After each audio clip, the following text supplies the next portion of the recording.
根據香港法例《工廠及工業經營安全管理規例》，受規管的建築地盤、工廠或指定經營業務的東主或承建商，必須設立安全委員會，並須每3個月至少開會一次。如果公司未能在3個月內召開安全委員會，即違反了相關的安全管理規例。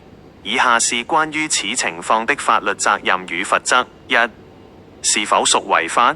是的，屬違法行為。若公司未有按照工廠及工業經營安全管理規例履行其職責，包括未能維持規定的安全委員會運作及開會頻率，便已觸犯法例。二、罰則為何？根據工廠及工業經營安全管理規例，任何東主或承建商不按照該規例履行責任，即屬違法。一經定罪，最高可處罰款港幣40萬元、監禁6個月。三、注意事項：會議記錄，除了開會頻率外，法律亦規定必須妥善備存會議記錄，至少5年，並確保委員會的決定及建議已通知僱員。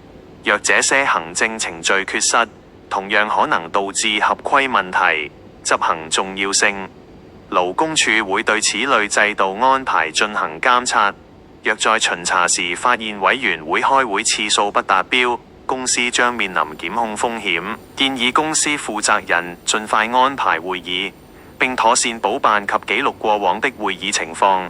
如公司業務規模符合法例要求，務必將每3個月開會一次納入恆常管理制度中。免責聲明：以上資訊僅供參考，不構成正式法律意見。